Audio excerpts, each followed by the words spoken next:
words, man. Look at my work. Look at my track record over 20 years of taking pictures. Look at my body of work. Think it works?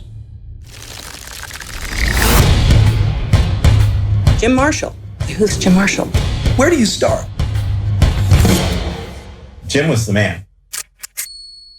Jim was nuts. He was like a rock star. My father had an abrasive exterior, but had a great big warm heart underneath it.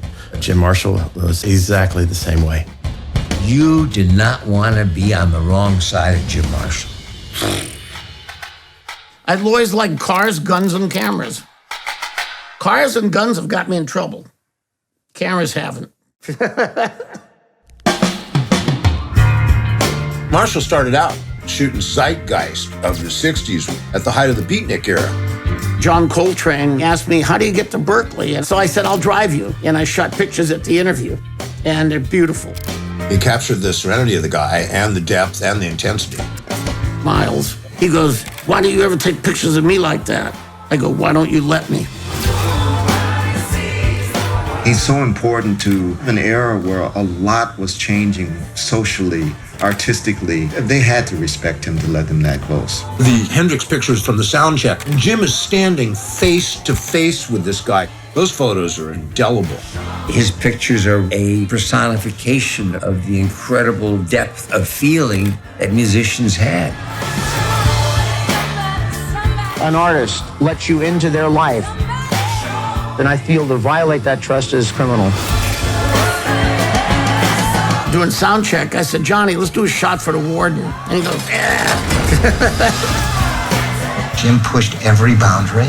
It was rock and roll, man. The 72 tour, I probably did more coke than they did. The stuff that Jim got, you'll never see that again.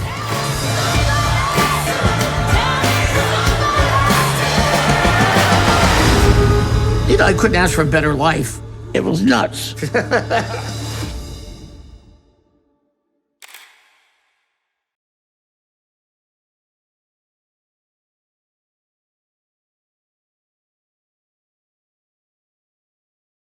This is Channel F.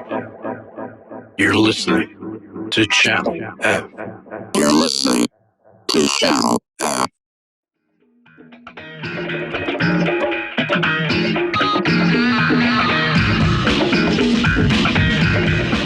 The name Jim Marshall might not be familiar to some, but his iconographic imagery of the most famous and influential musical artists of the last century are instantly recognizable. Starting in the late 50s, he would become a trusted photographer to musical artists like Bob Dylan, John Coltrane, Miles Davis, Janis Joplin, and Jimi Hendrix, just to name a few. A real character among characters, Marshall was a complicated, complex, and sometimes contradictory man, whose genius to be in the right time and place to get the shot was legendary. Many have said that the half-mad photojournalist character from Francis Ford Coppola's Apocalypse Now was modeled in some part after Jim Marshall himself. Another dimension to Jim Marshall's photography was that many people didn't realize that he was a great photojournalist in his own right, and that he managed to capture historical sociological moments from the tumultuous period of 1960s America for the likes of Life magazine and many others. Join me now in conversation with longtime personal assistant and the owner and executor of Jim Marshall's estate, Ameila Davis. We'll be joined by Michelle Margetts, who was a close and intimate friend to Marshall for over 20 years. They will discuss Jim Marshall, the man, his legacy, and how he influenced both of their lives.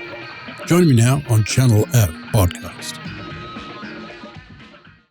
All right. Well, firstly, it's a real pleasure to have both of you on the episode to talk about the life and legacy of the great Jim Marshall. How are you today? Good. Thank you.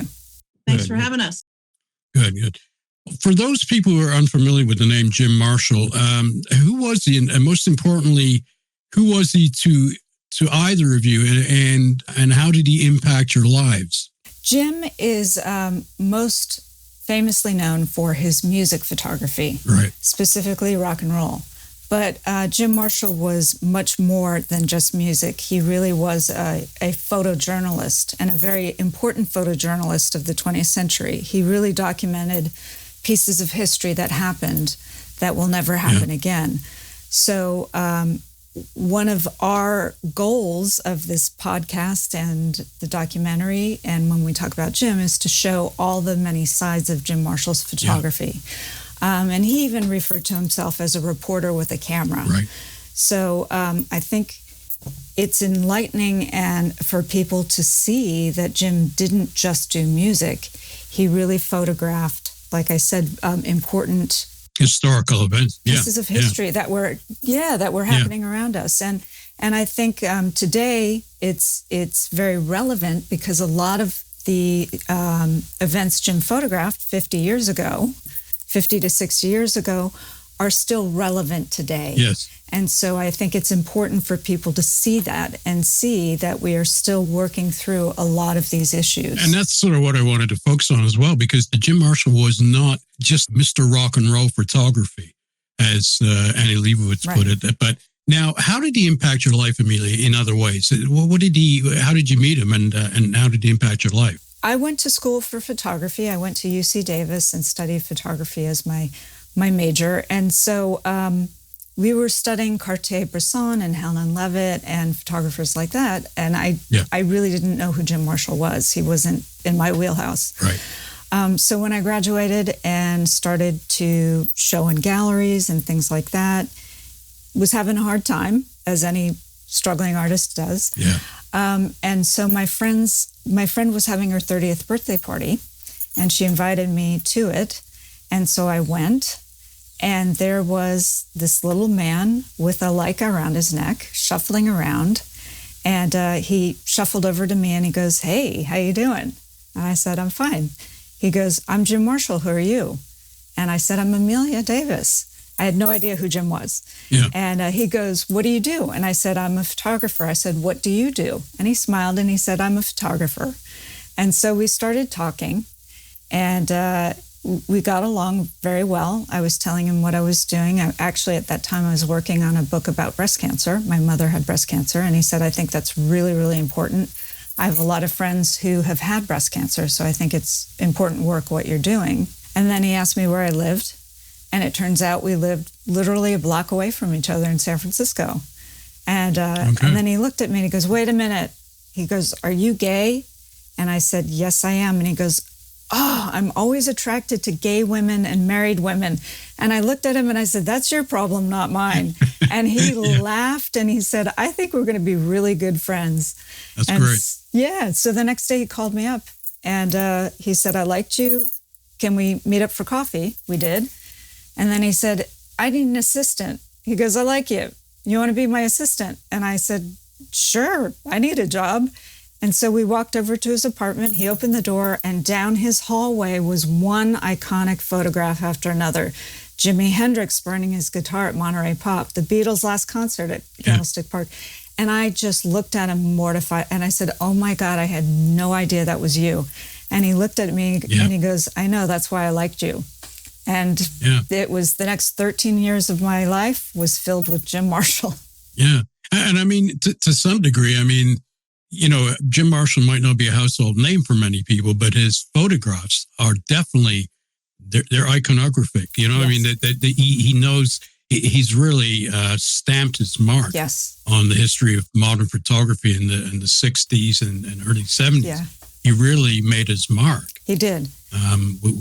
With some of his photographs. You see them everywhere. You do. You see them everywhere. And that's like I said, one of our goals was really to attach the man and the name Jim Marshall to these very famous, iconic photographs, so they know who it was. And I think it's important, too, to kind of talk about how he got those photographs, what shaped him. And, you know, a lot of it had to do with how he grew up and who he was around and who he interacted with, and the trust that he got from those people, which allowed him the access to take those photographs.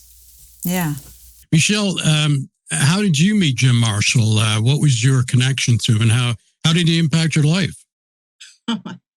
It's a very, very long question, which the very thorough answer is in the book, Show Me the Picture, the companion coffee table book to the documentary. But I'll try and synopsize. It was 1984. It was the day after St. Patrick's Day. So that's, good timing. And it was an assignment. He was an assignment. I was a journalism student at SF State. Okay. Went there to interview him for a little 900-word, not even an article per se, but just a advanced magazine writing article. And lo and behold, had a 25-year or plus relationship on every level you can imagine that word means. Mostly platonic after the first year and a half. When I ran away to New York, basically, which he helped me understand that I was able to do. So really, he was the launching pad. I had a lot of training and a lot of great professors, a couple of key ones, one at Sacramento City College, one at SF State. But Jim was my kind of master's or doctorate in, how shall I put it, a bullshit meter. You say that he also gave you a crash course in ethics. Well, it's a very involved scenario, but essentially the article that I started to write ended up evolving into a real, true, magazine cover piece that you might see in like almost a New Yorker level. But great. He had agreed to provide a lot of photos that he was pretty much blacklisted at that point and wasn't working and was really struggling to even pay rent. And of course, that was a massive coup. A lot of these at the time, keep in mind, it's 1984, spring, fall. That it's definitely none of that. What we now know was even an inkling in anybody's eye. He wasn't going to meet Amelia for another, 9 or 10 years. Okay, right, Amelia, 97, 98. I can't remember. So 13 years. Okay, but 14 years before he even met Amelia. So you had a fairly close and intimate relationship with him, as you said, on many levels, and that's in a sense how he impacted your life. Well, I mean, he asked me to marry him every day. I knew him, basically. Okay. It was always the answer. But he was 28 years older than I was, and there were a lot of other less obvious reasons why we were not going to necessarily be a long-term fit. I guess it was one of those things where you realized you were going to be friends for life in some ways. Is that sort of how you felt at that point? Yeah, Jim was very old school that way, very romantic. He was very obsessive. But the one thing he knew right away, instantly, and Amelia can attest to this, he would just lock eyes on you, and that was it. Right. You were either, you made it through some eye of a needle, whatever, camel's thing. I don't know, whatever he had in his head. I always felt like he was very tribal because he was, his folks were Assyrian, not Syrian, Assyrian. So literally before there was an Iraq or an Iran or Persia or whatever, that his people were of that level, and he spoke Aramaic, so he could back it up, So part of that was he didn't want to get judged for being Armenian or Middle Eastern or whatever, but he was tribal in that way. He was born in Chicago, is that right? Chicago, just for a year. And then they moved to San Francisco. But just for a year, and he grew up in San Francisco. Right, okay. He was a San Francisco. And he kind of grew up on the mean streets in some ways, I've heard. Is that correct? He was a pretty tough little guy. Well, and also his family, they weren't wealthy. His mom worked in a laundry, ironing, and that was part of him also, that background. He was always ashamed of it. And I think he was always trying to prove himself. And so he was very driven in that sense to be successful and, make a lot of money and let a lot of people know who he was, because he was... Right. He was kind of ashamed of his background, which he didn't need to be, which ultimately I think he came to grips with towards the end of his life. But it was a lifelong struggle for him. Yeah, it sounds like he was prove it to himself and prove it to his father and that kind of thing. Yeah. Sometimes it's a healthy drive and sometimes it isn't. But it led him to real fame in some ways. Yeah. And his dad was a real drinker and very abusive. So it was definitely, you're on something there with the dad. Yeah, it's had nothing positive to say about his father. Yeah. Well, yeah. Now, what was his? How did he start his epic journey? He became one of the most sought after and important media or music photojournalists of the latter part of the 20th century. How did that come about? How did it start? I think for Jim, you'll see it in the documentary and the book, but he was always fascinated with cameras ever since he was a young boy. Right. And so, he did, right after high school, he went into the Air Force, which was not for him. And thankfully, he got discharged from the Air Force. And then, he raced a lot of cars. He loved cars. He was a gearhead. Yeah. But then he decided he wanted to do photography. And so he bought his first Leica camera in 1959. Right. And Jim was he was all self-taught. He did not go to school. So he took that Leica camera. Yep. And in North Beach at the time in the 50s and 60s, that was the beatnik era. That's also where a lot of jazz clubs were. Right. So Jim just wandered through North Beach and really taught himself how to photograph in many different lighting situations and things like that. So it became kind of like an extension of himself. Yeah. And that then allowed him, when he went into the jazz clubs, that's where he met a lot of the jazz greats, Miles Davis, John Coltrane, and developed lifelong friendships with them. But that's really where he honed his skill. Yeah. And when he honed it on the West Coast, and became known on the West Coast with a lot of the record labels, he decided he needed to go to the East Coast and become known there. So that's when he moved to the East Coast from 62 to the very end of 64. And he came back to San Francisco. But he made a name for himself in jazz, really, and folk, because you have to understand this was before rock and roll, really, and before psychedelic rock and all of the counterculture. Yeah. So he really made a name for himself in the jazz and folk world. That's where he was known. There were people that really trusted him at the beginning, and that wasn't easy to come by, image-wise and that kind of thing. Who were one of the first musicians and talents that really recognized Jim as somebody they could trust in regards to taking their pictures and creating images from them? John Coltrane. He met John Coltrane in 1960 and really developed a lifelong friendship with him. And John Coltrane, he didn't trust a lot of people, and he was leery of a lot of people because back then a lot of the African-American artists were taken advantage of and weren't treated equally. And I think Jim, being not white, blonde, blue-eyed guy, could relate to that on that level as an outsider. And he was really he was drawn to a lot of the guys that weren't being the outsiders, and so they developed a trust and a friendship, and that's actually how he then met Miles Davis, and they developed a friendship. But the other person that really trusted him was Joan Baez.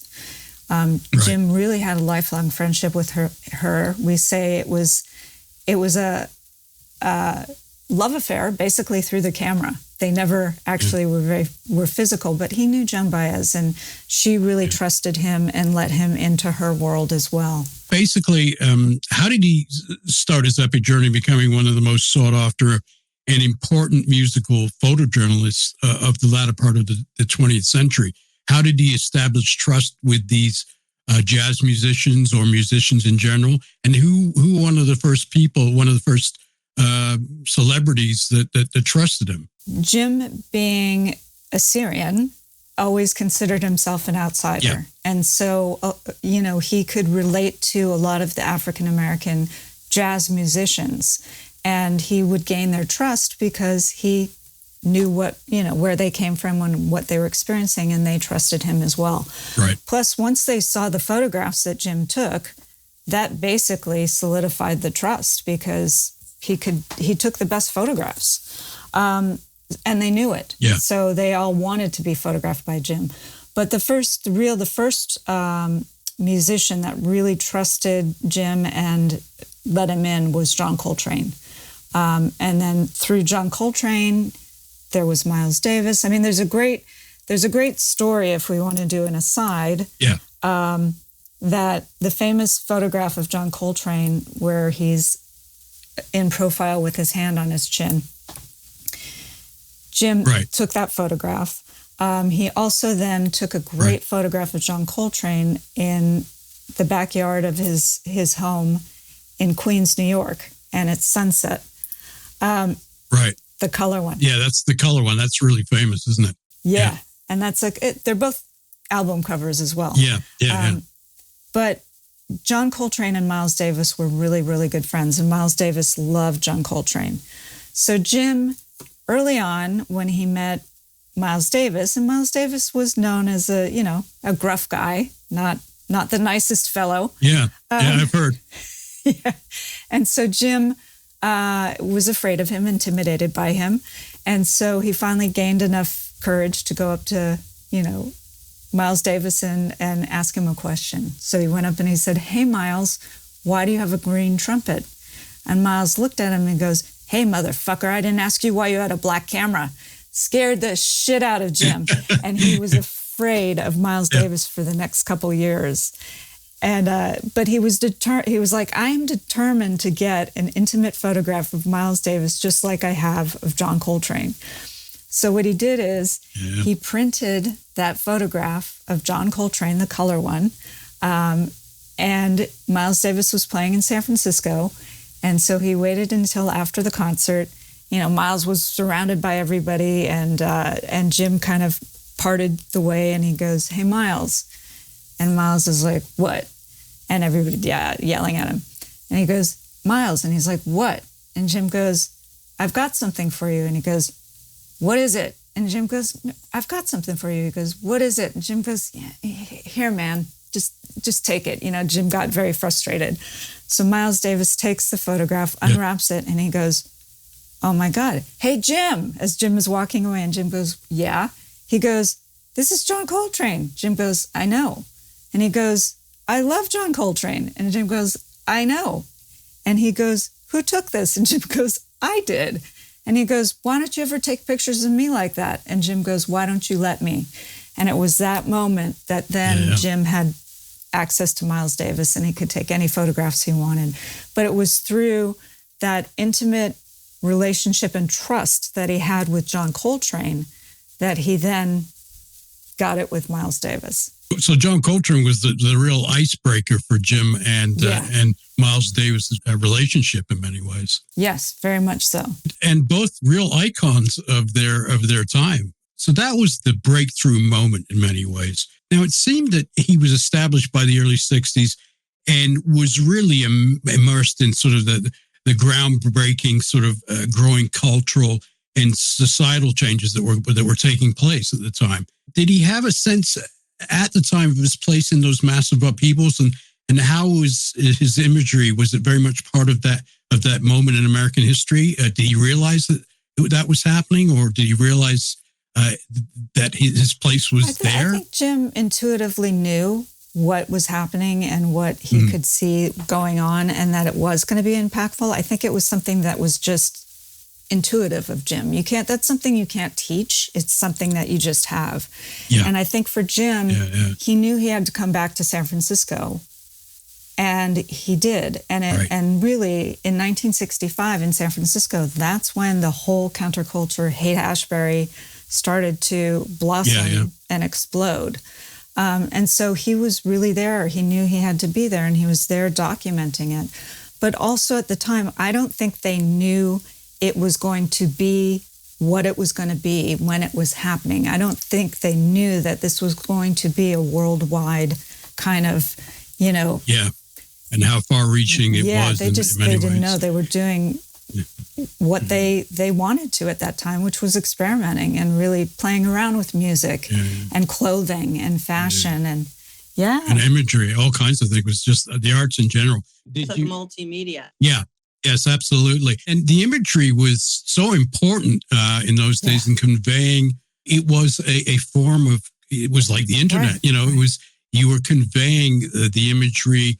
That's how people became informed in many ways. Right. People were reading, obviously, but imagery really started to become really important as part of the whole cultural experience in many ways. Absolutely. Yeah. And he understood that quite well, didn't he? He did. And also, he actually did a lot for Teen Beat magazine and Teen Set. He did a lot of stuff for that. And again, those magazines were appealing to the teenagers of the time that were, buying the LPs. And again, it was another source of information. The imagery was very much part of it.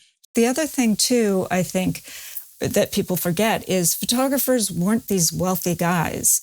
They had to work for it. So a lot of times they would pitch a story to the magazine with a vision of what they knew they wanted to photograph.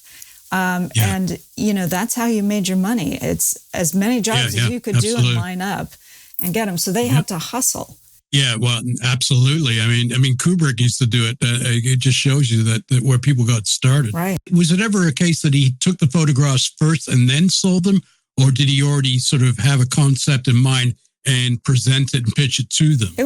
I'd say it was a combo, because there were some that he, like the one of Mississippi Fred McDowell, like that one, he had already taken it at a folk festival.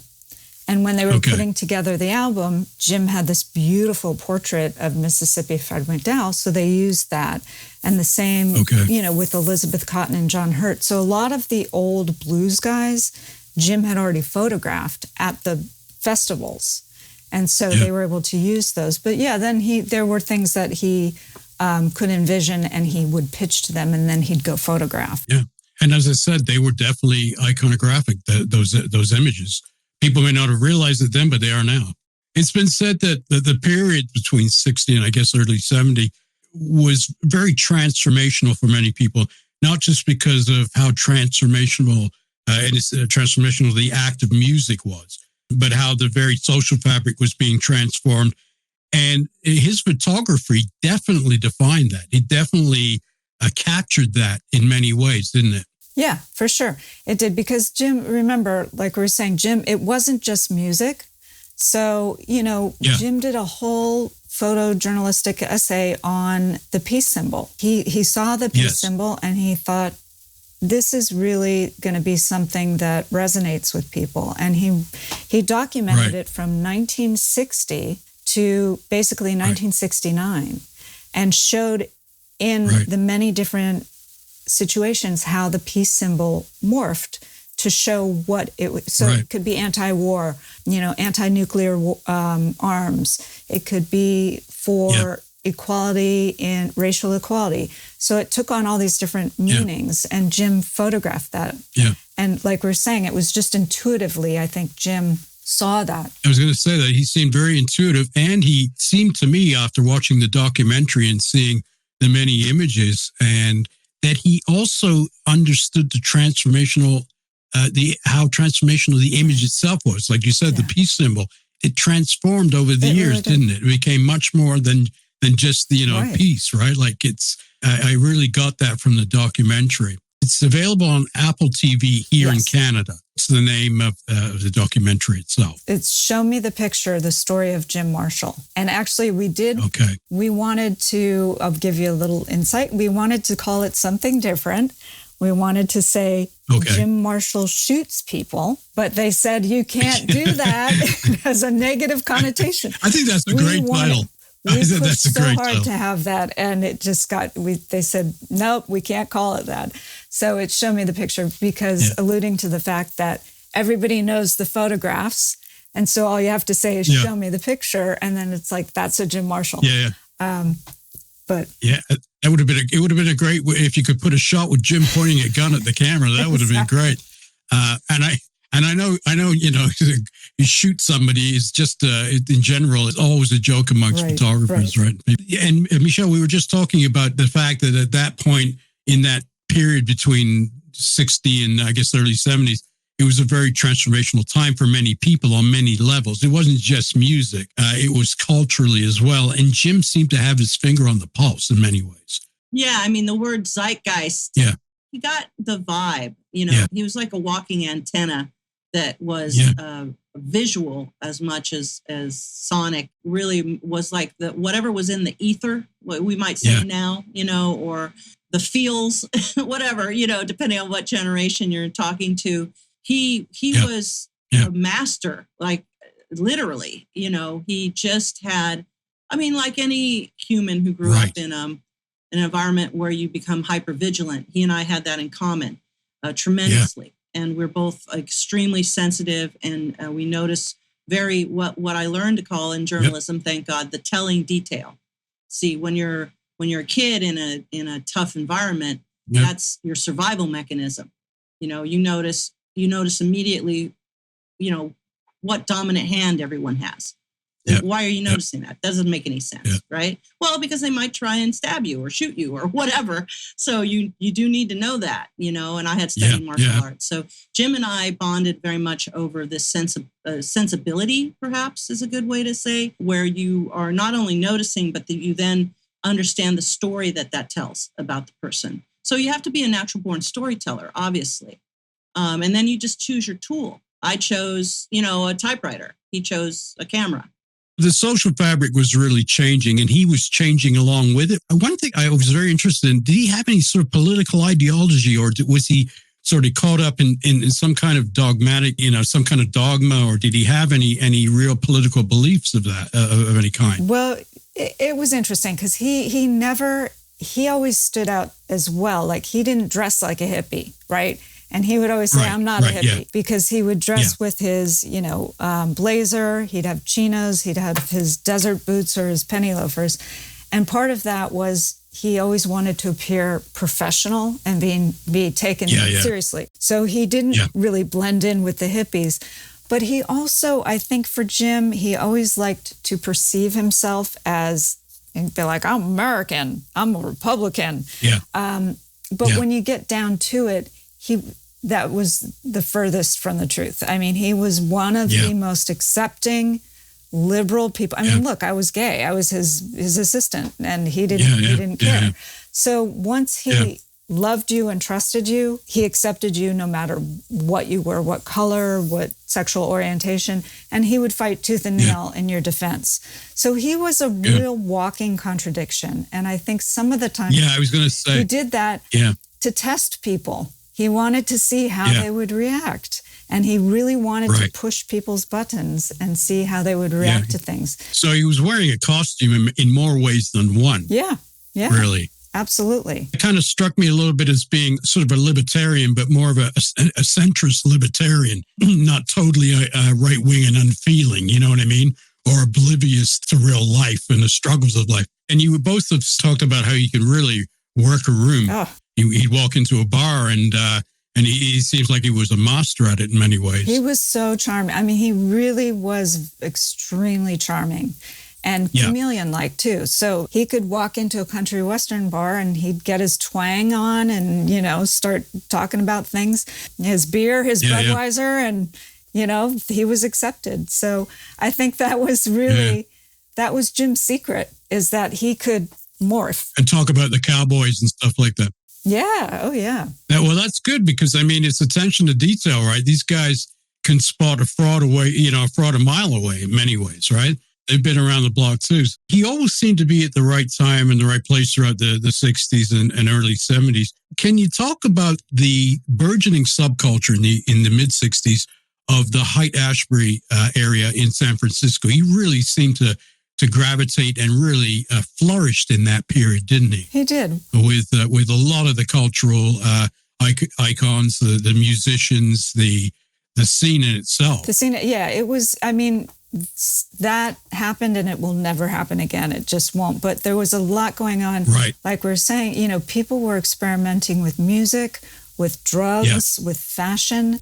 And Jim was right there when it was all happening, and he became friends with the Grateful Dead when they first started, Jefferson Airplane, the Charlatans, all those guys. And Jim actually also photographed not just the music, but what you're talking about culturally, what was happening. Was the drug scene. I mean, that was the dark side of what was going on. And Jim did a whole photo essay on the Haight-Ashbury Free Clinic. Right. Because that grew out of a need for all of these teenagers coming to the city and just being homeless and, you know, taking all these drugs and passing out on the streets. And so there was a need for this Haight-Ashbury Free Clinic that developed out of that. Right. People also forget that the health food craze and yoga, you know, really came out of that era as well. The fashion where a lot of these guys were just going to secondhand stores because they couldn't afford, you know, expensive clothes. And so they were putting together these crazy outfits from secondhand clothing stores. But Jim photographed all of that was going on at the time. And he was very much part of that. I mean, because it started basically in 65, I would say, right? And that was sort of before it became, you know, commercialized as usual. The subculture became commercialized. And also, I would imagine that it was still the sort of innocence of youth. And, you know, you mentioned drugs, but even then it was a lovely kind of feeling. You know what I mean? It hadn't turned ugly yet until, I guess, later on in the 60s. And also because of people indulging, you know, way too much. He photographed that real hope, didn't he? And that magic. He photographed a community of people that were looking out for each other, I think, like we were saying, and experimenting. And you could be and say whatever you wanted at that point in time, and nobody would criticize you. I mean, you couldn't be too crazy. Right. You couldn't be too eccentric. I mean, you know, it was just that's what was happening. People were really experimenting. Was he around the same age as these people, or was he a little bit older? He was born in 1936. So. Oh, right. Okay. So, he was about 10 years older. Yeah. So it must have been really easy for him, too, because of his great perception or knowing how to be in the right place at the right time. He understood right away what it was all about, didn't he? And that's why he hung out there, and he just, I mean, piles of just film after film after film. And like we're saying, it's incredible when you think about it, because film was expensive back then too. So, you know, he was so keyed into his camera and what was gonna, you know, he would see it and he'd snap it, and it was the photo that he imagined. He didn't waste film. He couldn't afford to waste film. I mean, I know that when I was starting out, there was more film than food in my fridge. Is that sort of what he was like in many ways? Like he just had to have it there? Yeah, I think for Jim, it was just, he had to document everything he saw, right? Right. And so for him, if buying a roll of film meant he didn't eat, he wouldn't eat. I mean, he would talk about sometimes where he didn't have money and he'd go to the racetrack and car racing track. And in the store there, you know, they'd have packets of ketchup. So you'd have hot dogs and hamburgers. So he would ask for a free glass of cup of hot water. Right. So he'd take the hot water and he'd put 2 packets of ketchup in it, and it was tomato soup. And that's what he ate, because he couldn't afford to, you know, buy a hot dog or a hamburger. And Michelle, did he ever talk about his experiences in the Haight? I mean, he really immersed himself in it, didn't he? He very much part of it. And he was photographing, but he was also living the life, wasn't he? Oh, absolutely. I mean, you know, keep in mind, when I met him in 84, all of that stuff hadn't come around again, really. So he really lived the life. And probably that's why he was really accepted as well. He wasn't just some square that was there to photograph the kids, right? And he came up with the goods. Like I said, he took the photographs, and they were amazing photographs. And all you had to do was look at them and say, yeah, I'm going to have this guy photograph me. Yeah. You know, he made them look like that. So like some photographers, you know, they'd snap away and the photographs weren't that great. But Jim, he got it. Yeah. We were just talking about Jim being trusted a great deal by the kids in Haight-Ashbury and the musicians, the whole scene. Not an Orwellian way, but the big brother being older, being dressed as a preppy, having an apartment, however humble. But Michelle, I was also saying that he had he had the photographs. So they would just look at these images and be like, yeah, I'll let you photograph me. You know, you made Janis Joplin look beautiful. Like, yes. Right. Yeah. I mean, they were rock stars, right? The image was very much part of their whole appearance. He wasn't always focused on making them look beautiful. Like that in the documentary, they were talking about Janis Joplin and not always looking her best, but she didn't mind that. because it was honest. He was very honest about his imagery. One of the great things about Jim is he wasn't into lighting. He didn't use lighting and these stands and backdrops. I mean, of course he did for some photographs that he had to for album covers, but for the most part, he took what he had and he was a master technician. And so he was able to use natural light and make somebody look beautiful. Yeah. He definitely understood the light, didn't he? Oh, absolutely. I get the sense he was the king of the window light in many ways. You know what I mean? Like the diffusion of the light coming in, or even out in the bright sunlight. Yeah, that's what I mean. He really knew how to handle contrast too. Even if it was flat light, he somehow managed to make it pop in many ways. I've noticed that especially with the black and white work. Yeah. His whole thing, and Amelia can talk about this too, was you'd be at a cafe, he'd make sure his back was to the wall. Right. He would, all of a sudden, he would say, look into the camera, goddammit. And he'd like these shots because the light had shifted. Yeah. He'd been waiting. So I was going to talk about that because California, in the southern part of California, the light is very hard. But then I've heard in San Francisco, it's a different quality of light, isn't it? It's very even. Now, he photographed some of the most iconic moments in rock history in terms of festivals. And one of the first, if not the first organized festival was in Monterey. Is that correct? Mm-hmm. Monterey Pop in 1967. Yeah. In some ways, even bigger than Woodstock in many ways, because it was the first one. And it was the possibilities were endless at that point, right? There were so many possibilities. And also that's where Jimi Hendrix really wrote his name down in history by burning the guitar. Yes. Because, a lot of people didn't know who Jimi Hendrix was yet. And when he burned that guitar, he made sure that everybody knew who he was. Right. Right. And Janis Joplin, too. That was really where she stood out. And we talk about Jimi Hendrix. He had to basically leave the States and move to Europe and then come back to be famous in many ways, didn't he? Yeah. Oh, yeah. That imagery of Hendrix initially, apart from the ones, I think he did was it in San Francisco at the time? Oh, that was after Monterey Pop, actually. That was the day after. It was a free concert. And interestingly enough, though, the other famous one of Jimi Hendrix with his arm in the air. Right. That was, a lot of people don't realize that was just sound check. Okay. So Jim, once again, that wasn't a live concert. That was sound check. But Jim just captured the moment. Jimi Hendrix hit a note that he loved and he just raised his arm. And Jim captured that moment, ecstasy that he was feeling at that moment. And it feels like it's a live concert, but it was, sound check. So it was Jimi Hendrix, it was Janis Joplin. Jefferson Airplane. Yeah, he got some great stuff there. I mean, the Mamas and the Papas were there too. He got some great stuff of them. Yeah.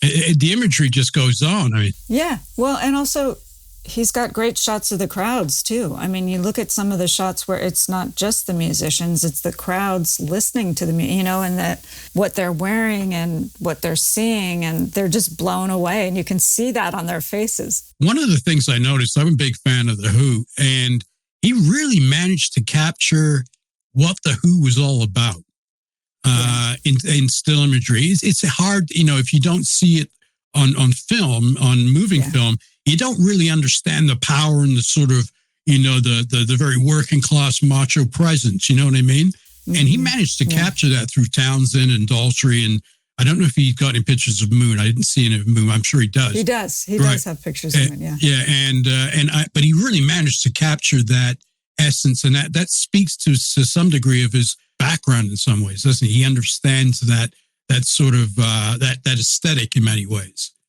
The working man, the champion of the working class kind of thing. Yes, and also the kind of macho-ness and the beauty of them as well, because Roger Daltrey, he'd have his chest always open with his shirt, right? And Jim would capture that, so it was kind of like this godlike figure. Yes. Who was working class, but also very handsome and very, He managed to capture their strength. They were punk rockers before there was punk, in many ways, right? When they were mods. And it was a very working class sort of in-your-face macho aesthetic and loud and proud. And he managed to really capture that like nobody really had at that point, and not in Great Britain, certainly. And it only really had been captured on moving film.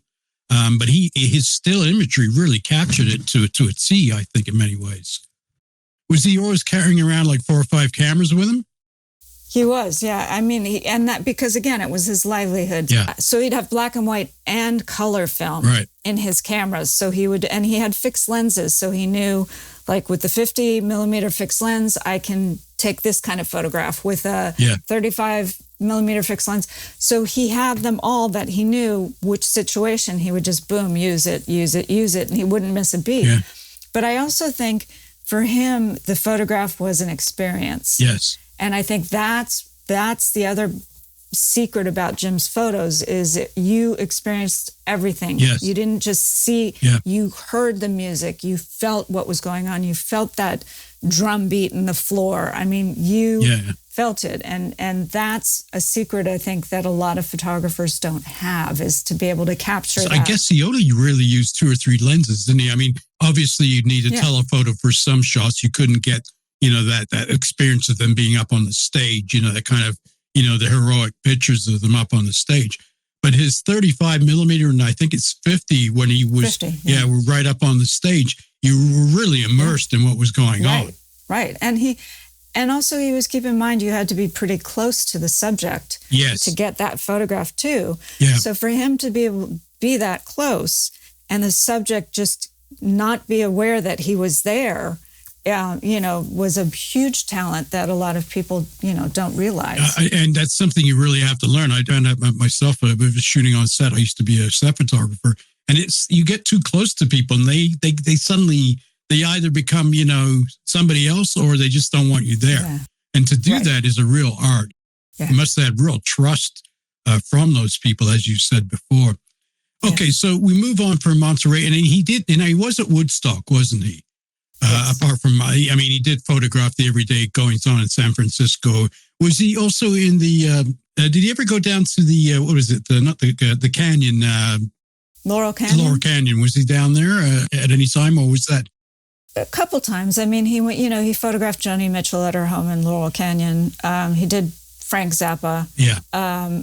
But he didn't really, that wasn't his scene. Okay. He wasn't, Henry Diltz was really down there in LA and is known for the Laurel Canyon photos. Right. Okay. So that wasn't his wheelhouse really in many ways. No. And speaking about vibes, it wasn't right for him. It would make him angry, the traffic, or just like people were different. And he would often go into his darker side, I think it's fair to say. And that would not lead to conducive working relationships, You can hear what I'm saying? Absolutely. Yes, absolutely. So, it was tricky. Trickier, I think. Yeah. And of course, so he was at Woodstock. I mean, he's taken some great photos. I'm not saying they weren't his best, but he didn't seem to really focus as much as he would on other festivals, I noticed. Well, he was burnt out. Like it was so long, and it was, he had to be so on for such a long period of time that he missed Jimi Hendrix. He fell asleep because he was so exhausted. They tried to wake him up, and they ended up throwing a tarp over him. I mean, he was what is that past exhaustion? The 3 or 4 day festivals are like that. You get so high and there's nothing to eat. And, at some point that really catches up with you, It catches up with you. Yeah. He couldn't take it anymore. He was at Almonte, right? The Rolling Stones concert at the 1972. The one where they had to leave really quickly and lost all that film. Oh, that was Altamont. Yes. That was really almost like it was a disaster. Yeah. And many people are sort of associated it with sort of the end of the 60s. Yeah. I mean, it was a bunch of really bad decisions, I think that, and it was a bad area to be in because there was really, it was in this bottom of a, mountainside and it was hard to get in, it was hard to get out. Yeah. And they had the Hells Angels, and it just was, the Hells Angels were drunk and on acid, and it just it was just a horrible situation. Yeah. I mean, I've seen the film, and so he had to get out of there really quickly. Is that right? When it turned bad, they were like, get me out of here. And he just raced for his life. He jumped on the plane. Yeah, well, I guess you would. I mean, and guys were like, Hells Angels on acid and speed. It's like, Jesus.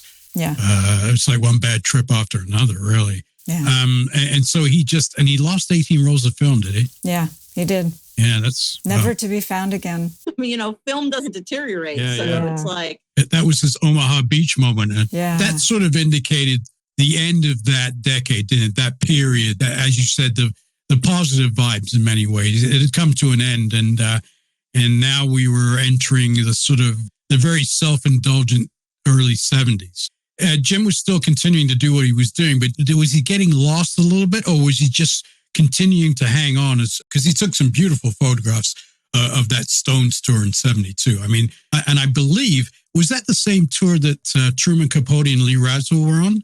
Yeah, because Jim only photographed the West Coast leg of the tour. So they were not in that part of it. Oh, okay. I just assumed that they were on the whole thing. No. He was the life photographer for the West Coast leg of the Stones tour. And he indicated that, he was very honest about the fact that tour was fueled by cocaine. Yeah, I think that was the beginning of his downward spiral with cocaine. Right. I mean, it was a rich man's drug, and I know that, as I said, in those days, it had a bit more acceptance in terms of, it wasn't like speed, it wasn't heroin, it was far more acceptable and palatable for many people, I think, more so than the other drugs. And those excesses were real. Sometimes it's a bit of a joke. It's considered a bit of a joke when they talk about those excesses, but they were real.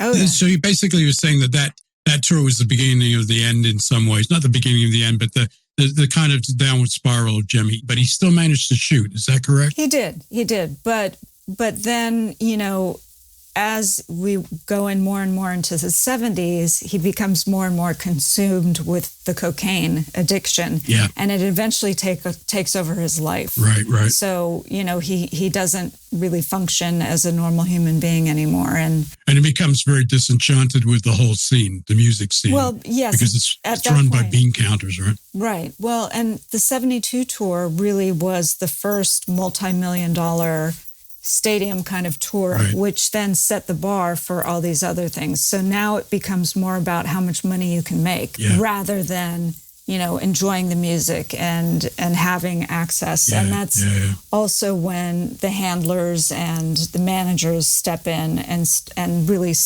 put a kibosh to all access. Yeah. And Jim just couldn't function that way anymore. He hated it. He didn't want people to say, you have to do this, you can't do this. But he still managed to capture some great pictures of that tour. Absolutely. They're amazing. They're iconic. And then shortly after that, I guess there were incidents that just pissed him off. Yeah, and he was over it. He just didn't want to, like we said, there was a point where he put his cameras down and he said, I don't want to do this anymore. It's not about the photos anymore. It's about the control. And I guess also you had to get a handle of his own life in many ways, right? He did, and took him, we call them the dark years, took a long time. So Jim Marshall kind of fades from the limelight for a while. And then after he meets Michelle and he meets you, Amelia, and there's a sort of renaissance in some ways. Is that correct? Yeah, I think, at least when he met Michelle, he was good for a while. And then he kind of spiraled again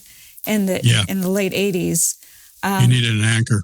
And by the time I came around, which was 98, he was really trying to kill himself. And I think he needed to know that there was somebody there that cared. Yeah. And I think I was able to do that for him, like Michelle was able to do it for him in the early 80s. Yeah, I jump-started, him even being like bothering to like wake up in the morning, for sure. I mean, he was at rock bottom. You couldn't get any bottomer than, so to speak, than him. You were able to kind of be his anchor for a while and encourage him to kind of come back to the world. Is that correct? Well, what I provided was a bridge back to the New York media world. And once I got to New York, he went to New York. He forced himself to go back because I was there and he was still trying to get me back.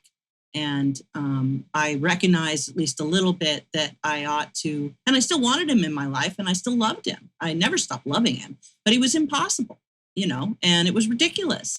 So I just kept wanting to be a positive influence, whatever I could do that was positive. He wanted me to go meet an art director and create a bridge, I would go do that. And, that helped him tremendously. And then, it wasn't enough. And so he went nuts again, There's a very poignant moment in the documentary, Michelle, when you read a letter. I'm not going to go into, we don't want to go right into it. It's the article I wrote. To circle back to what you were saying in the beginning, the title of my article was Jim Marshall's Last Shot. So that was a big part of what influenced people figuring that would be a great, but that was in '84 when guns were still an issue, but not, to the level. And at that point, he'd had some real run-ins with firearms because he was in love with firearms. He had a very strong connection to firearms, and it got him in a lot of trouble, didn't it? Yeah, and that started when he was a small kid. The guns were a form of protection. I was going to say, because I've always liked cars, guns, and cameras. Cars and guns have got me in trouble. Cameras haven't. And it's very true. He was always the consummate professional. Yeah. And so we now draw to his time with you, Ameila. You were his assistant, and you essentially were, I guess, in a way, getting his legacy ready, weren't you? Yeah. Suggested that he kind of knew that he was going to die. We all do, but he sort of knew it was coming in some ways, and he wanted to get his legacy sorted out in the end. And you helped him with that, did you? Yeah, I think for Jim, he didn't have children. Yes. His photographs were his children. Yeah. And he loved his children, and he wanted to, I think, make sure that they were taken care of when he was gone. Yes. Because that was his legacy. And so for me, I knew that he would leave me everything. We talked about it, and he said, you're the one person I trust that will take care of my children. Yeah. When I'm gone. And you did. And I did. You did, by the way, very well. Thank you. Thank you. I should mention that Michelle's married to an old friend of mine, Dan Sullivan, who has been archiving tons of his material. The slides, yeah. Yeah, it just seems endless, It is endless. There's a lot. There's a lot. But he had little 3x5 cards for every single subject that he photographed. And on that person, like Jimi Hendrix, there would be the proof and neg number of every single piece of film that person was on. And so it was extremely organized. The color, he just threw it into drawers, and it was labeled cases under the bed, cases. I mean, it was just not Thank God it was all shot on, most of it was shot on Kodachrome, because that stuff really stands up to wear and tear. Yeah, Ektachrome a little bit, but mostly Kodachrome. He didn't throw it away. He just didn't care about it. That's different. Right. He never had an artist tantrum and burned everything he had. No. So in the end, you were very much behind this documentary, for having this documentary made, very much part of making sure the world knew who Jim Marshall was and his legacy, and to really understand his greatness as a photographer. You really pushed for that, didn't you, Ameila, and both of you? Yeah, well, for me, a lot of people had approached us about doing a documentary, but nothing really happened. So when the stars kind of aligned for this to happen, the documentary, the way it did. Yeah. And one thing early on that we all agreed on is we're going to show Jim who he was, the good, the bad, the ugly, everything about him, because you can't not do that. It really tells the story of who he was and how he captured what he did and why he did that. Yeah. And I think I'm proud of that, and I'm proud that we showed all the aspects of Jim, because that's what makes him real. Yes, that's right. He was a real character. Yeah. He was full of contradictions. He wasn't always the nicest guy, but he could be the nicest guy you'd ever met. Yep. It was all wrapped into one, and it really, you get that feeling when you watch the documentary. It's a very good documentary, very heartfelt, and very poignant in many ways. It's on Hulu. That's the streaming service. I've already mentioned in Canada, it's available on Apple TV. And iTunes as well. Altavad is another platform that's Utopia, our distributor. They have a platform called Altavad where you can get it as well. In the UK, it's on Amazon. So Amazon in the UK, you can get it. And then there is also a Jim Marshall website where you have all this imagery. And where the imagery is for sale, and rightly so, because it's just beautiful. Some of them are just fantastic, and people really need to see it. The website is jimmarshallphotographyllc.com. That's the website. That'll basically be the hub for everything. So you can then see what galleries represent us if you want to purchase a print. You can also see where, the documentary is. And Michelle, you mentioned some books and stuff, and also you've written articles too on Jim Marshall, haven't you? Yeah, well, kind of buried on the website, but I urge everyone, if they're interested, to get sort of bite-sized morsels, more social media friendly concepts and background on Jim. We did a blog for, the better part of almost 2 years. That blog is searchable. So you will see it chronologically. Blogs were integral to a lot of what ended up in the documentary, and the captions are all from those blogs. And that was extremely effective. We created a Twitter and, Facebook 2010, that's when he passed. So by the time the summer was gone, we were already rocking and rolling. Yes, absolutely. And again, it really shows the fact that the documentary toured in both Europe and in the U.S. Hopefully we'll get it to tour in Canada one of these days and other parts of the world. He did a really great job. And it was, as I said, a fine documentary, directed very well. And I want to thank you both for being here today on this episode. It's been a real joy speaking to you. It gave me real insight, and I hope it gives real insight into the life of Jim Marshall and his legacy. I want to thank you very much for both of you being here. Thank you, Ameila, and thank you, Michelle. Thank you for having us. It's a pleasure.